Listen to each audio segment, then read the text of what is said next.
윤석열 대통령 불법 체포 가담자들 몽땅 처벌받는다.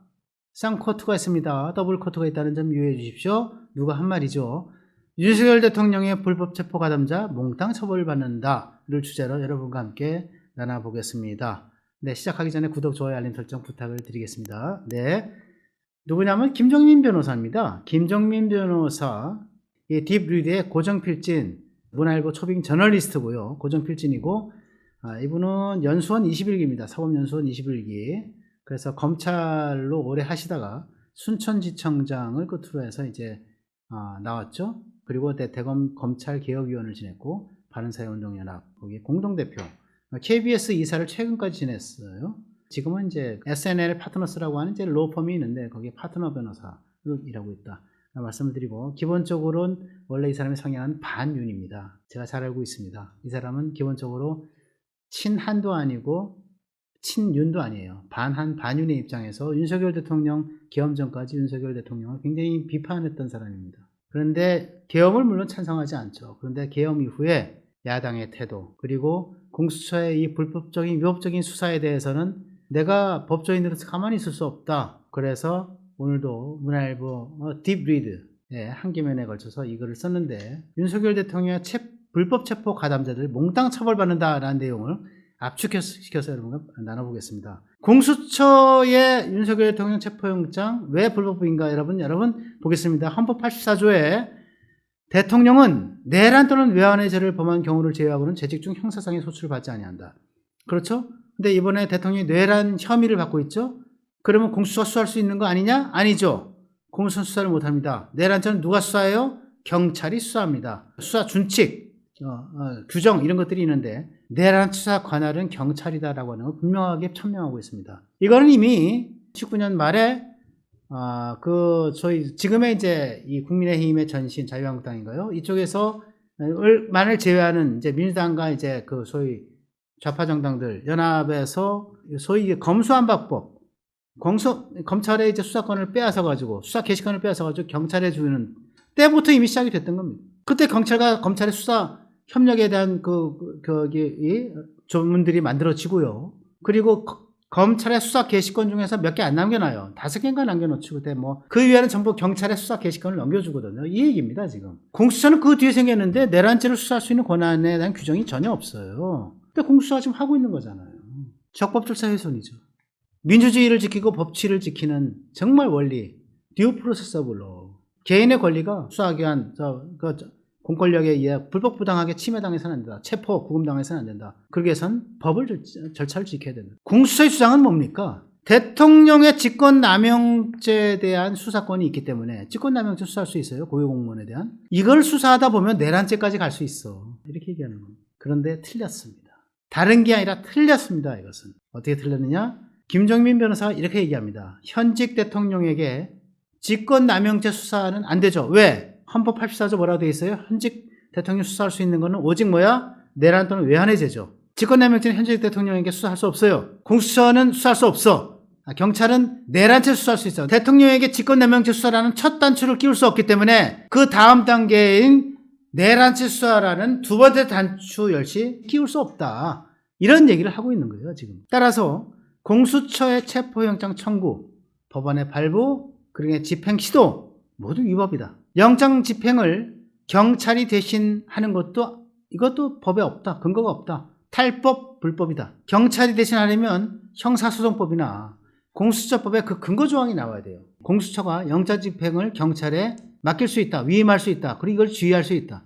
이렇게 돼 있어야 되는데 공수처법에도 형사소송법에도 그것이 없다. 이렇게 얘기하고 있는 겁니다. 그래서 이것도 안 된다. 얘기하고 있어요. 반윤석열 변호사, 김종민 변호사 얘기해요. 공수처의 입장은 뭡니까?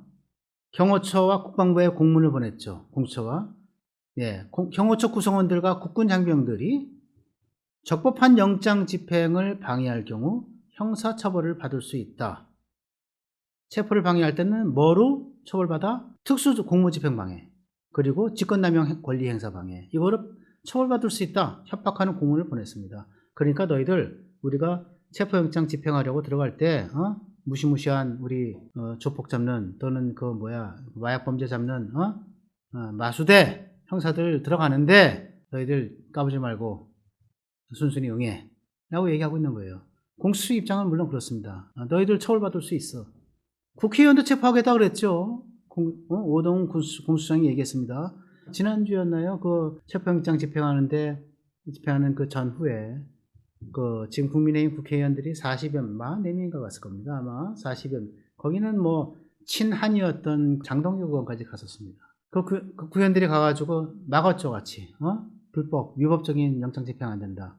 그런 것도 하면 너희 국회의원도 현행범으로 체포할 거야.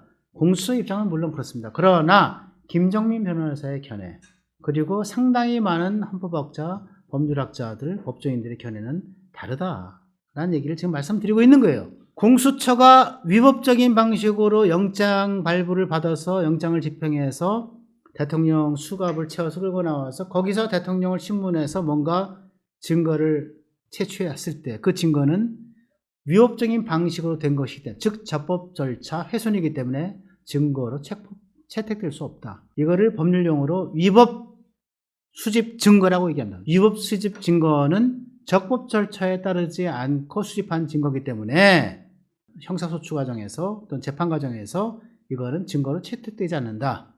소위 말하는 여러분 잘 아는 독수독과 이론입니다. 독나무에서 맺은 열매는 독이 든 열매이기 때문에 이것은 따먹으면 안 된다. 독나무는 뭡니까? 위법적인 수사 절차, 영장 집행 절차.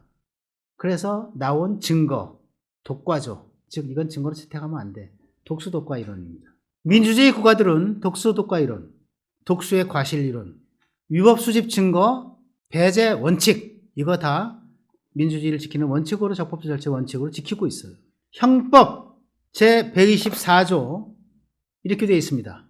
인신구속에 관한 직무를 행하거나 보조하는 자에 의한 불법 체포 감금에 대한 조문인데요. 직권을 남용해서 사람을 체포 감금한 때에는 7년 이하의 징역, 10년 이하의 자격정지에 처합니다. 직권을 남용해서 공수처가 직권을 남용해서 사람을 대통령을 체포 감금할 때에는 7년 이하의 징역, 10년 이하의 자격정지에 처한다. 그래서 체포영장 청구 발부 집행의 위법성 여부 판단에 따라서 이미 김정민 변호사와 많은 법조인들 위법하다 보는 거고요. 대통령과 경호처 직원 체포에 가담한 공수처 직원들 그리고 경찰 관계자들은 몽땅 이 죄로 처벌받을 수 있다. 7년 이하의 징역, 10년 이하의 자격정지에 처벌받을 수 있다. 이 얘기를 김정민 변호사가 지금 하고 있는 겁니다. 윤석열 대통령에 대한 불법적인 위법적인 영장 집행 공수처 경찰이 하면 너희들 전부 다 형법 제124조에 의해서 징역 7년 이하의 징역에 처해질 수 있어. 몽땅 처벌받을 거야. 적법 절차의 중요성은 아무리 강조해도 저는 지나치지 않다. 이 점 저는 경호처뿐만 아니라 공수처 그리고 경찰까지도 좀 단단히 이해하고 각별히 유념해 주셨으면 좋겠다. 그래서 대한민국이 정말 이 두 국가기관 간의 물리적 충돌로 유혈수대까지 나는 일이 없었으면 좋겠다. 라는 간절한 소망을 여러분과 함께 담아봅니다.